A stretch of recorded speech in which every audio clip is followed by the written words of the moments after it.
Thank you for the honor, my friend. I'm delighted to have you here. We're listening. We're all yours. Okay.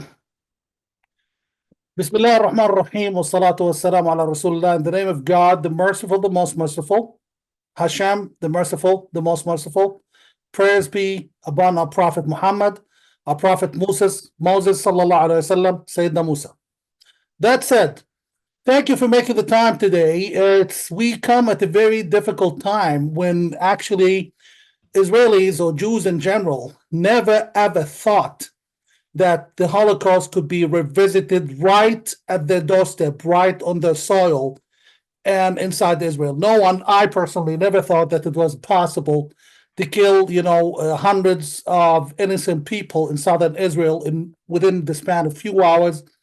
We never thought, this sobering event on the 7th of October has helped us all sober up, and as horrifying as it was, simply realize that there is a problem. There is an ongoing problem that has to be fixed.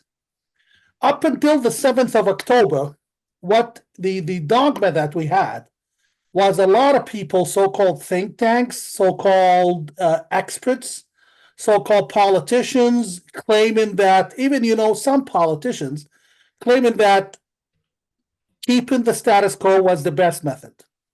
A friend of mine, an Israeli diplomat, very senior Israeli diplomat, once told me, Mudar, we realize the situation in the West Bank, the Nashtachim, and Gaza is not right. We realize the situation in Jordan is not right. But, and this is again a very senior Israeli diplomat, he told me, but we control it. So why can't we keep it as it is? Why should we rock the boat? Well, what happened on the 7th of October with, children being killed in their mothers' laps, young women getting raped, young men getting beheaded in front of their fathers and mothers, all of that has prompted one thing for anyone who dares to call themselves human, that this situation is not sustainable and it has to be fixed. This is a broken situation that has to be taken care of. That being the case, we need to start with the facts. The question that people ask today is, what can we do about this? Some people have now thrived, selling the same rhetoric, which is the Palestinians are evil, we can never make peace with them, and we should just go to war and become a garrison nation. Well, a garrison nation is not exactly what will save Israel or what will make Israel thrive. And a garrison nation, having the entire Israeli society in war mode is not going to bring either peace or prosperity to the region. Let's call things by their own name, and let's start by the facts. The biggest problem I'm facing personally as a politician and as an academic is how little, how much ignorance there is about the situation on the ground. And let's start with this. Number one, what do the Palestinians want? Do they want to kill all the Jews? Do they want to liberate Palestine? Well, the Palestinians are not unified when it comes to what they want. And I have the information for you. If you're talking about the people of Gaza, Gazans, they hate Hamas. They've learned the first-hand, hands-on, that electing terrorists, you would make them eat you first. You're pushing the alligator to eat you first, not last, when you elect them into power. So the people of Gaza are not concerned about them because they already know, even before the 7th of October, before the war, they know Hamas is the enemy. People of the Nashtachim, or the West Bank, I hate to say this, as a frequent visitor to the West Bank, I have relatives in Bethlehem, I have relatives in Jerusalem, all over the place. I hate to say that people of the West Bank, Palestinian Arabs in the West Bank, they worship Hamas. They think Hamas is the best thing that's ever happened since Prophet Muhammad sallallahu alaihi wasallam. And it is the case. They worship Hamas. If Hamas runs for office tomorrow in the West Bank, they would win in a landslide victory. No questions asked. A lot of this applies, sadly, to some Israeli Arabs, especially in areas like al-Fahim and other places, and Abu Ghosh. So it is not the best situation. The majority of Palestinians inside Israel support terrorism and support Hamas. There's no question about that. People of Gaza don't support Hamas because they've experienced what Hamas can do. Now, the issue is those people inside Israel, the so-called Arabs inside Israel, not the Israeli Arabs, I'm talking like Arab Palestinians inside Israel. They are a fraction minority of the majority Palestinians. The majority of Palestinians are in Jordan. How many Palestinians are in Jordan? Let's do the math. The king of Jordan and his media machine keeps telling you that, oh, we have 2 million Palestinians in Jordan. No, they don't have 2 million Palestinians in Jordan. What they have is, according to the U.S. Embassy Amman cable made public through WikiLeaks, I'm sure you've heard of WikiLeaks, it's an intelligence cable by the U.S. Embassy in Amman. And for the record, I used to work exactly for the American Embassy in Amman, and American Embassy in Amman, you know, can't talk about my job, but all I can tell you is there's an intelligence cable which confirms the makeup of the Palestinians in Jordan. This is what it says. It says, cable is in 2007, 2006. I don't remember the exact date. It says only 35% of them are registered with the UNRWA, and those 35% are 2 million. So if you do round up to 100%, you get the actual number. And if you realize what was Jordan's population in 2006, 2007, you will be shocked. The self-identifying Palestinians in Jordan are above 90%, easily, with ease, no pressure, above 90%. In fact, they're pushing it there at 97%. Some might say, come on, man, come on, slicha. No slicha. The Palestinians, I was, I looked up Globe Pasha papers at St. Anthony College at Oxford University. And one document I had showed that the Palestinians, when they came to the so-called Kingdom of Jordan, there were 680,000, and the local population was 50,000. Do the math. So basically, if you're looking at Jordan, you have a Palestinian majority. You have but what does that Palestinian majority brings? The myth is, this is what most Israeli so-called experts would tell you, that, okay, Jordan has a Palestinian majority. So basically, if only Jordan would just allow the Palestinian majority to have its rights, basic rights, like the right to work, the right to do anything in Jordan, even the right, Jordan is an absolute apartheid regime, which is funny because they keep accusing Israel of being an apartheid regime.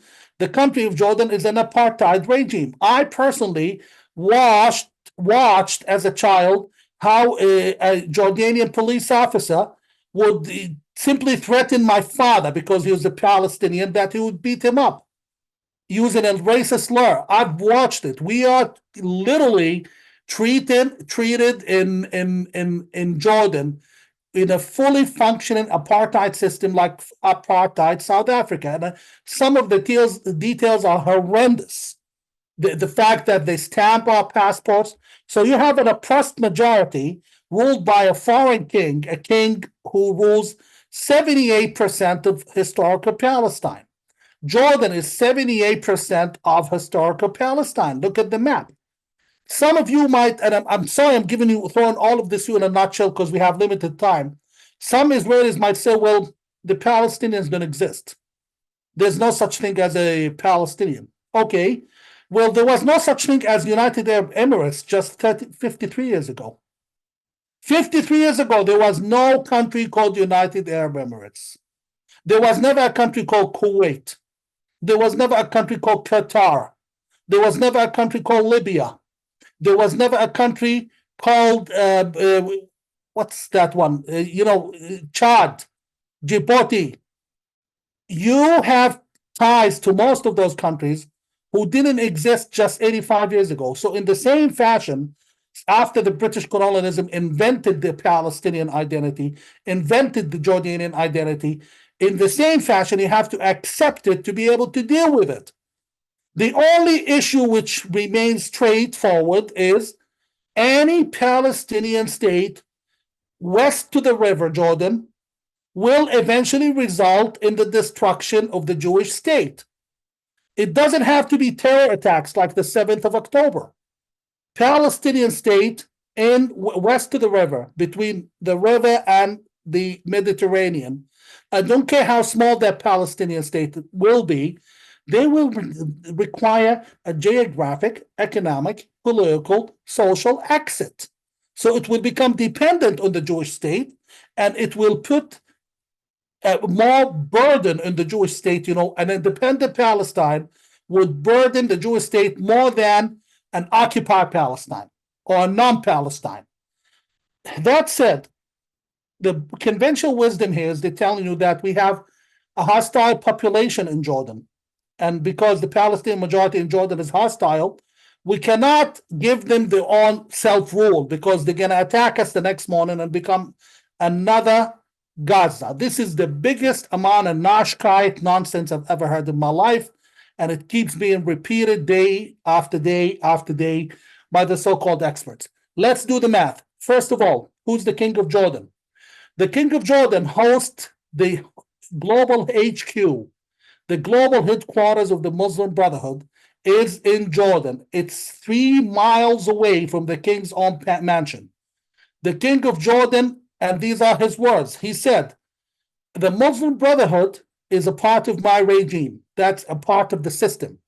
So the king acknowledges that the Muslim Brotherhood is a part of his regime. The Muslim Brotherhood in Jordan, to the king of Jordan, are what the Democratic Party or to Biden, or what Likud is to Netanyahu. It's his political party. And let's read those quotes, and I can happily provide the references for all of them. Interview 2013, April 2013, Jordan's king interview with the Atlantic magazine. He said, the Muslim Brotherhood is, quote unquote, a part of the system. Al Jazeera interview with Bassam Haddadin, Jordan's king minister of political reform, November 2011. He said, the Muslim Brotherhood is a part of the Hashemite regime. Muslim Brotherhood, 2012, when there was the first public revolution in Jordan, which we instigated and proudly sustained. That revolution, the people who stood against it was forces of the Muslim Brotherhood. And you can Google that if you speak Arabic. They said, quote unquote, Zaki Ben Irshad, second in command of the Muslim Brotherhood, quote unquote, the Muslim Brotherhood has decided not to topple the Hashemite regime. And then there's a documented, fully captioned video of 2017 of the Muslim Brotherhood leader Abdullah al-Aqaili in Jordan, who says right in Jordanian television, we have stood by the Hashemite regime at every corner. The Muslim Brotherhood is the Hashemite regime, as much as some uninformed people keep claiming that, oh, if the king of Jordan goes, the Muslim Brotherhood would take over. No, if the king of Jordan goes, the Muslim Brotherhood of Jordan would fall. Who is the Muslim Brotherhood of Jordan? Could anyone tell me who is Hamas? Who's Hamas?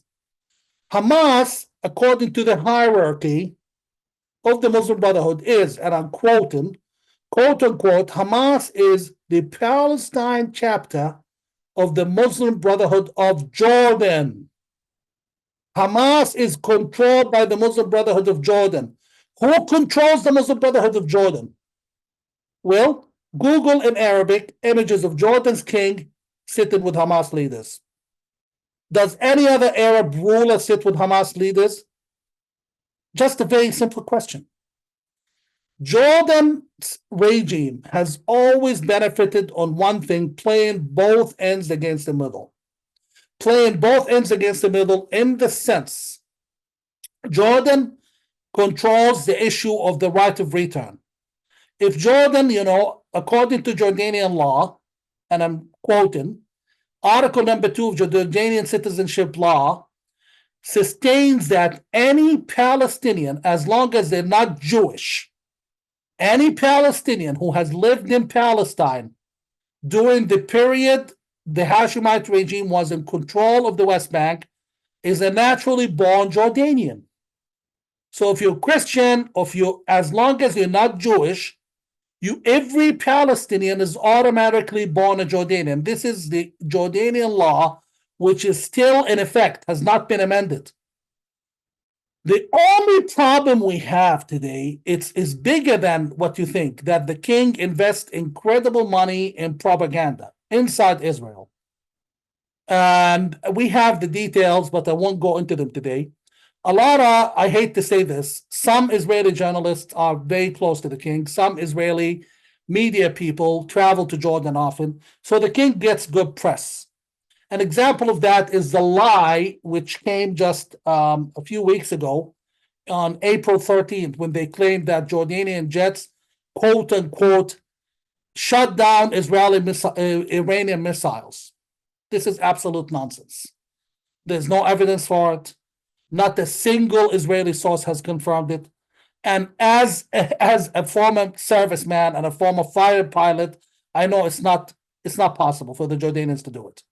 Long story short, there's huge propaganda. And meanwhile, let's do more math. I'm not here to just tell you how bad the king is. I'm just here to burst the bubble of ignorance that many, or the halo they have around the king, that he's a good man. The king is aligned with both Iran. The king is aligned with the Muslim Brotherhood. And in fact, he closely controls the Muslim Brotherhood. This is lavishly documented, and he's not denying it. It's only some stooge Israeli journalists who are willing to deny it. That's all. Now, that being the case, there's a much bigger picture here. The much bigger picture is, someone might say, okay, we know the king is bad. We know the king is not kosher. We know Mudar Zahran and his group are good, wonderful people. But on the other hand, we can't afford to destabilize Jordan.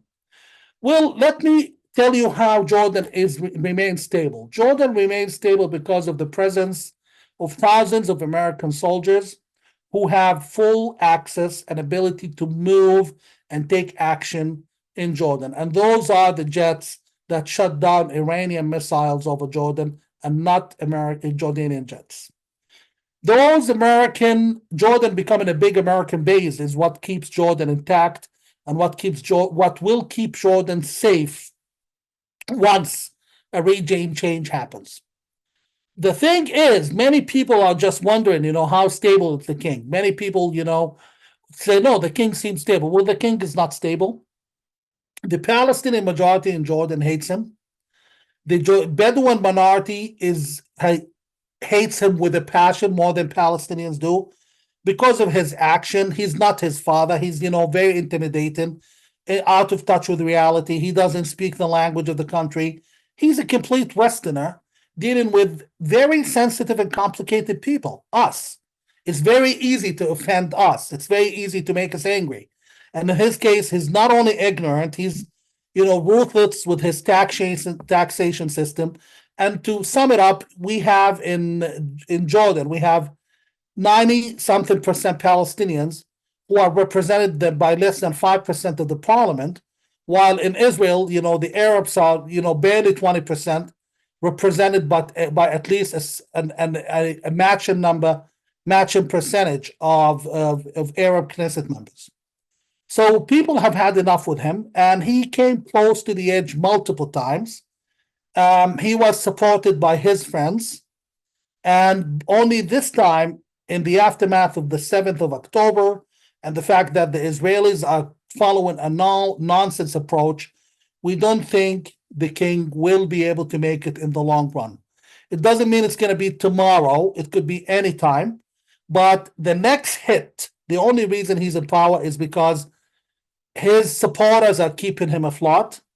And it's not only Israel. And now he has proven himself to be too hostile, too entitled, too arrogant, and too connected to the Iranians. This is something else you might not know about the King of Jordan. His regime is too connected to the Iranians. So what shall we do? And I can give you a few seminars about his connections to the Iranians, but I highly suggest you look up a piece written by Professor Eddie Cohen with the Jerusalem Post, and it's entitled "It's Official: Jordan and Iran are now allies." So that rings true to a great extent. Now, the larger scheme of things, what we need now is to acknowledge the fact that the situation in Jordan is not sustainable.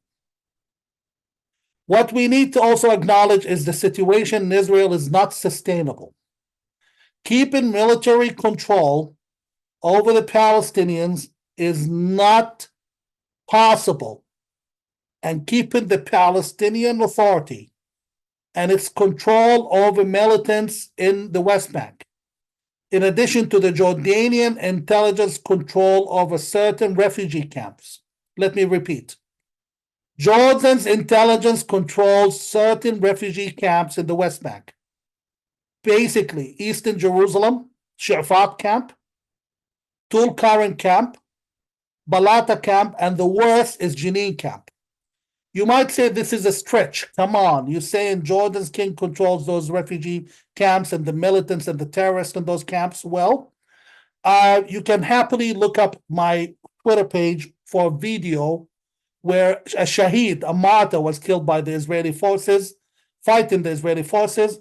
And when the first so-called martyr in Tulkarem refugee camp, in his funeral, they flew the Jordanian flag, not the Palestinian flag.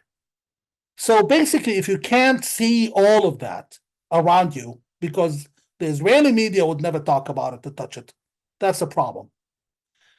Now, where do we go from here?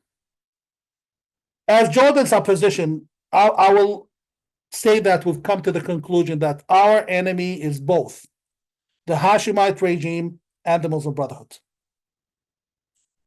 The Muslim Brotherhood is the one who launched what happened in Hamas, because Hamas could never pull that one off without approval from the Muslim Brotherhood, and so forth.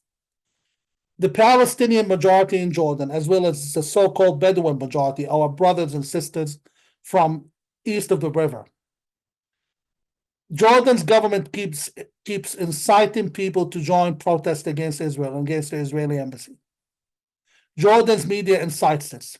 The king's own official journalists and spokespersons, they come on television and incite people to join the protest. The videos are all over the place. How many people show up to the protest? Again, look up the videos, 2,000. So we have a population of at least 10.5 million Palestinians in Jordan, and less than 2,000 show up for the protest for Gaza. It doesn't mean they love Jews. Don't get me wrong. They hate Jews with a passion. They think Israel should disappear, but they're not willing to fight or pick up arms or join jihad. What we need for Jordan is a new leadership. We are working on that. We're not expecting or asking for any help from you, but at least we could expect you not to oppose us and not to make our lives and mission more difficult than it already is. Once that has been accomplished, our purpose is not to bring immediate democracy to Jordan. Because as much as we love our people, we know that gradual democracy would work. We saw what democracy did to the Palestinians in the West Bank when they voted Hamas in. So we need a new regime which will gradually move Jordan into partnership with Israel rather than competition, and gradually give the Palestinian people the rights in their rightful country, Jordan. The Palestinians, this is, Eastern Palestine. This is Arab Palestine, in the same fashion that Israel is Jewish Palestine. At the same time, the Palestinian Arabs inside Israel, those people, they deserve a place they can call home. They deserve a football team. They deserve a valid passport. They can have all of that as residents of Israel who hold citizenship somewhere else. I grew up in a state called New Hampshire, not far from the borders with Quebec, Canada. And you know, all Quebecans working in New Hampshire, they held Canadian passports. They didn't vote in New Hampshire. They didn't vote for the elections. They didn't receive social welfare or pitach laumi from the United States. And they lived happily. So we definitely need to reverse the situation prior to 1988, when Palestinians had all Jordanian passports. That said, the future holds a significant change for us. There was a point where some people sadly thought that they can override the situation in Israel. They thought that all we have to do is to make peace in the region, make peace in around the region with United Arab Emirates, Bahrain, and elsewhere. For that purpose, you gave up a very significant move, which was annexing Judea and Samaria. Annexing Judea and Samaria would have simply stabilized that region immediately. What happened is you gave up a very important thing under pressure from the Trump administration, and Netanyahu was offered peace with 2 Arab states. Netanyahu said, no, I will need 4 Arab states. They gave him 4 Arab states. Who are those Arab states?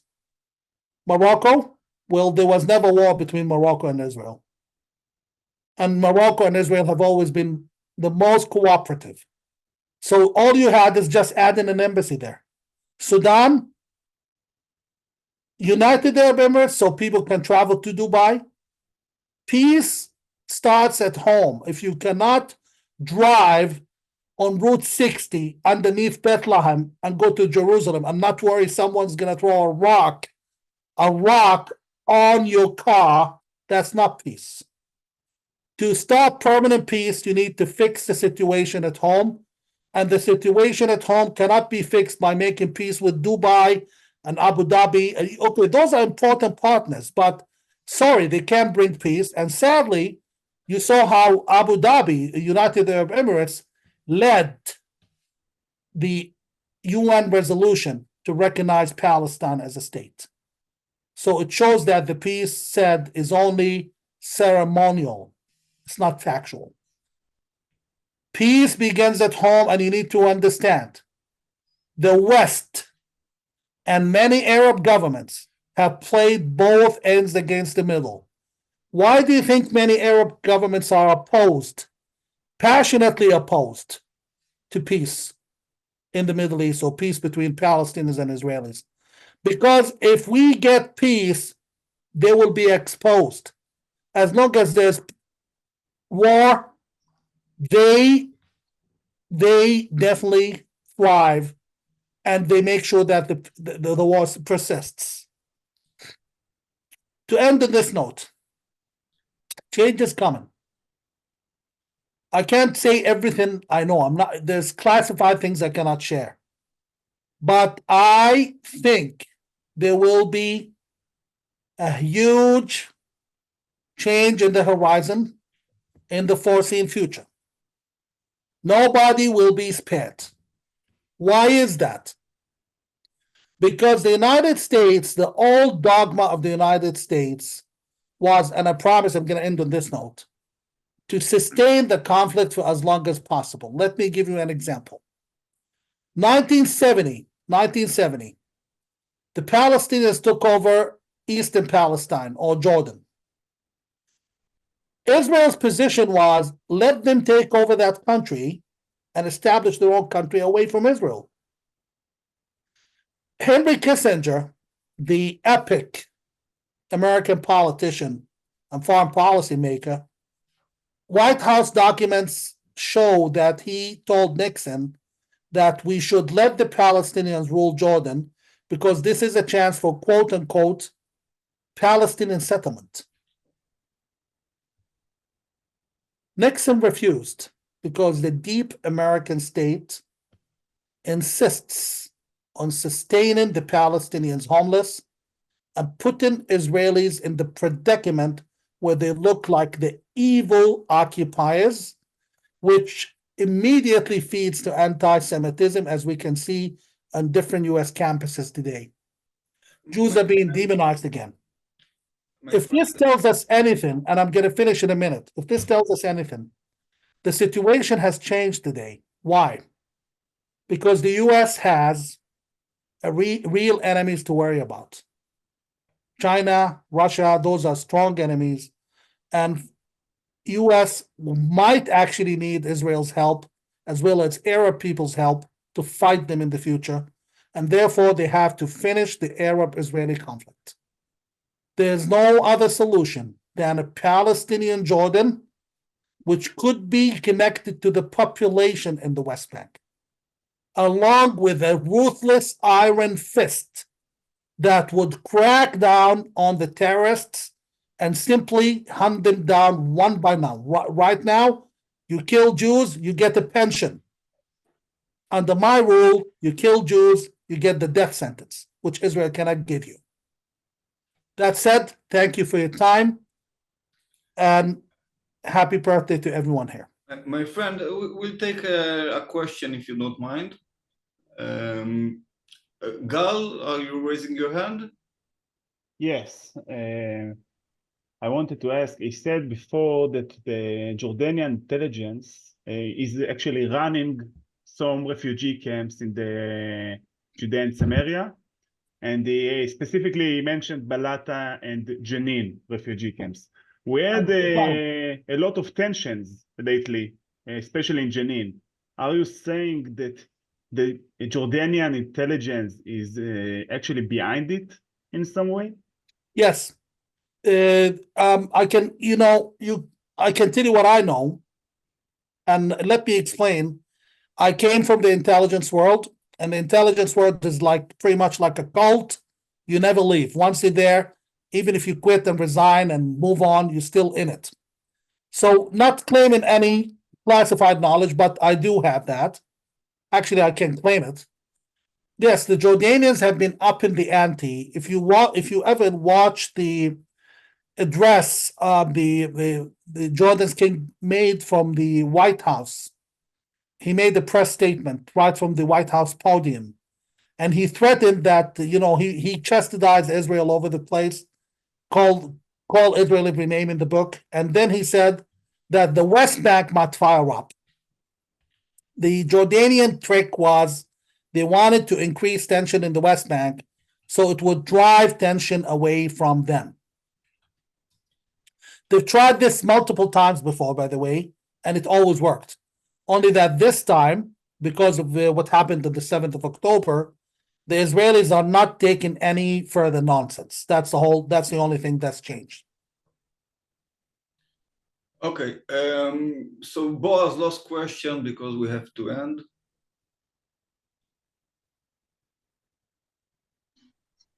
Hey, yes, thank you.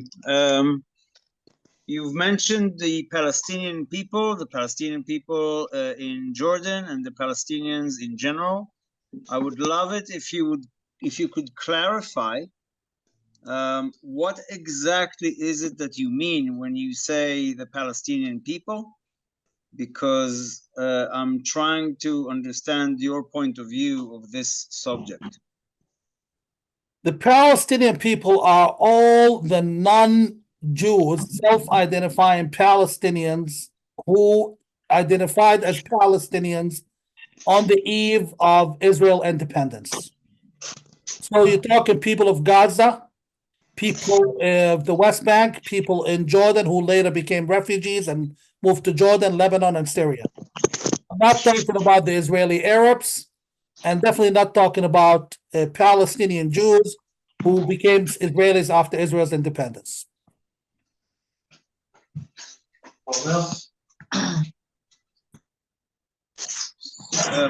May I follow up with a clarification question?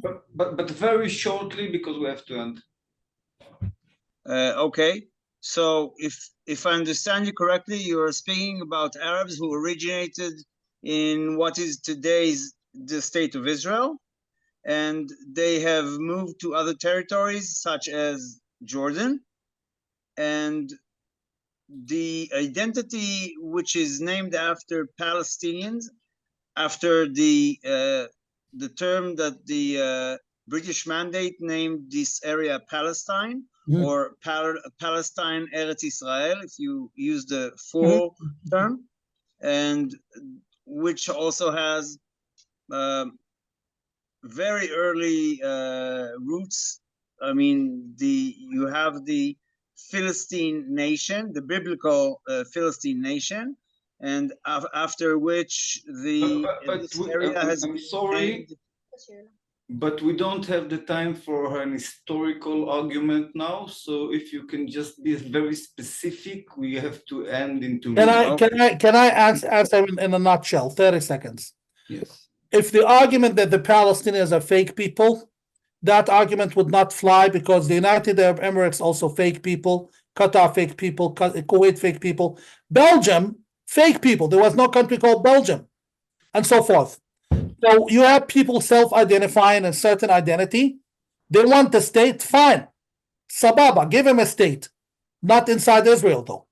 And then after they get their own state, somewhere else, they can call themselves anything. They can call themselves SpongeBob, doesn't matter. That said, let's not forget something. Most Palestinians are fallahim. They come from villages like my family, my tribe. The Palestinians and I promise I'm going to finish in a minute, just 1 minute. The Palestinians from the major cities like Jerusalem, Jaffa, Haifa, Shechem, or Nablus, those are not Palestinians. For us, we consider them different people, because most of them are immigrants. They came from Syria, they came from Egypt. The majority, the bulk of the Palestinians are Palestinians from the Fallahim, the villages. And those proven by DNA at 82% of them to be Jews. Palestine was always a Jewish majority country. The lost chapter of history is the forced convergence of religion in the late 1800s of Palestinians. My village, a collection of 8 villages. Near my village is Tal Hazorah, opposite to Bet Shemesh. 8 villages. There was not a single Muslim in that area 150 years ago. Then we were all forced to convert. You go to my grandfather's house, 200 years old, you find the Lion of Judah still engraved on the ground. Most Palestinians are Jews, Habibi. They just don't know it, and those who know, they don't want to acknowledge it. I thank you for your time, and there's one woman who had a baby. I want to tell her he was my most beautiful audience ever. Okay, thank you so much, my friend. We will meet you later on the WhatsApp group.